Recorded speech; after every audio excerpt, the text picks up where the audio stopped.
In this video, I'm going to show you how to color in this luminous butterfly using a base layer of alcohol markers. Then we'll spice it up even more by using colored pencils and paint pens on top to really bring this butterfly to life.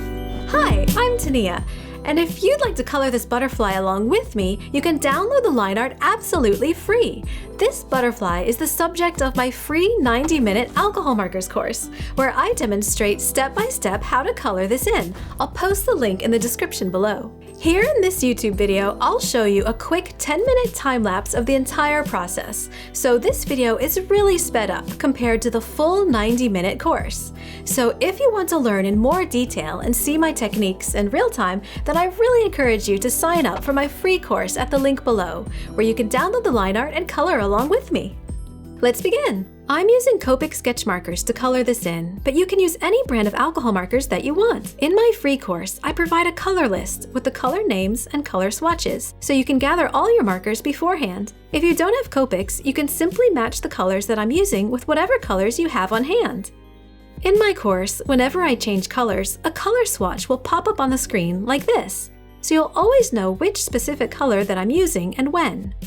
For this 10-minute time-lapse on YouTube, I don't have time to include color swatches, so definitely check out my free course if you want a more in-depth learning experience. So I'm starting here on the butterfly's body and coloring it in using a range of blues, purples, and pinks. I'm mostly blending my colors from light to dark so that as I go along, I can assess whether I want to make each area darker. For beginners, it's often easier to blend your alcohol markers from light to dark. That way, you don't accidentally go too dark too soon. It's always easier to go darker when using alcohol markers. As I color in these long, thin shapes on the butterfly's wings, I blend from light blue to dark blue. You can already see how it's starting to create a luminous effect.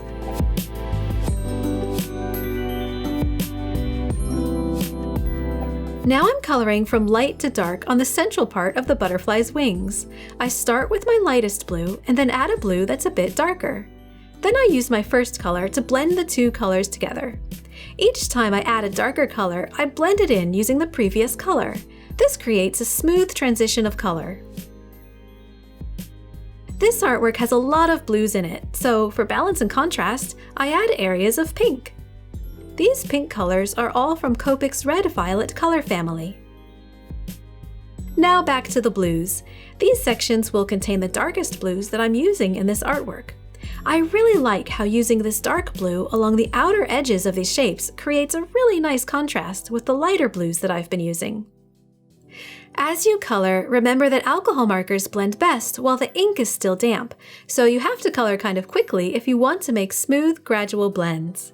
This is when pre-planning your colors and blends can really come in handy. Now I'm adding more pinks to this butterfly. I'm using darker pinks towards the ends of these shapes to create an ombre, which is a transition from one color to another.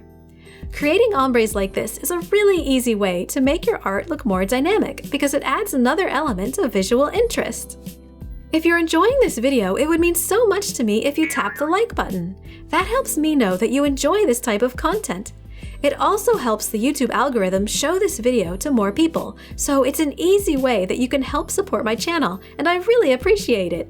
You can also subscribe to my channel so that you never miss a thing.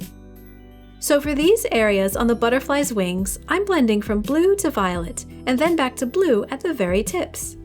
When you blend together colors from different color families, the results can be very appealing. In this case, blue and violet are analogous colors, which means they're right next to each other on the color wheel, so they blend together well.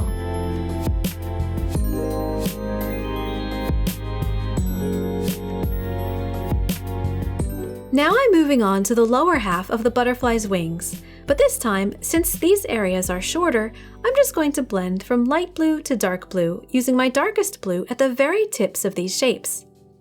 You might have noticed that I'm coloring in two sections at a time. This way, the ink stays damp, so it blends together easily.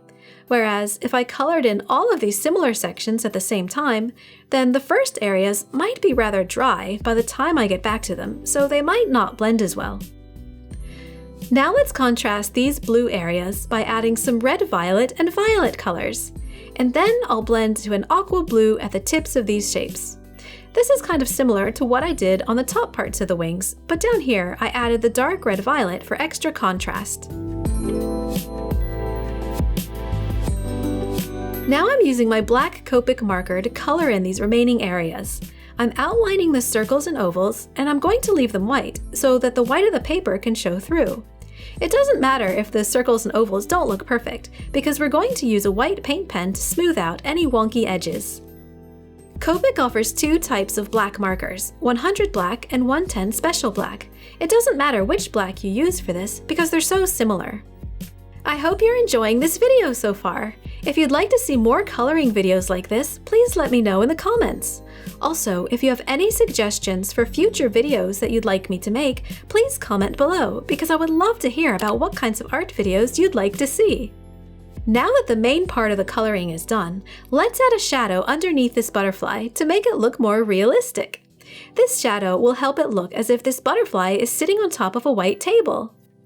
I'm building up my shadows gradually, starting with my lightest gray and gradually going darker with each pass, and then blending it in with my previous color.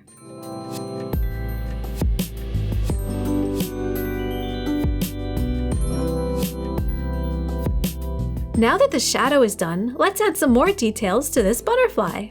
I'm using a white colored pencil to add some lines to various parts of the butterfly's wings. It's subtle, but at the end, I'll show you a before and after so you can see what a difference it makes. Now I'm using a white Posca paint pen to add a bunch of small dots all over this butterfly's wings. I'm varying the size of the dots, making some bigger and some smaller.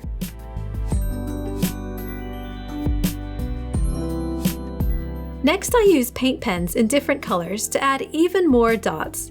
If you don't have paint pens, you could also use gel pens for this. Adding details with paint pens and colored pencils is a totally optional step. You don't have to do this if you don't want to, but I find that it's a fun and easy way to give an artwork more personality.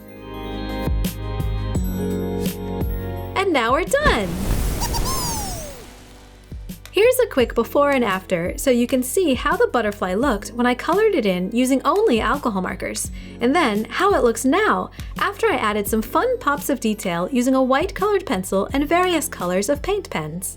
If you enjoyed this coloring video and want to learn my techniques more in depth, then definitely sign up for my free alcohol markers course at the link below.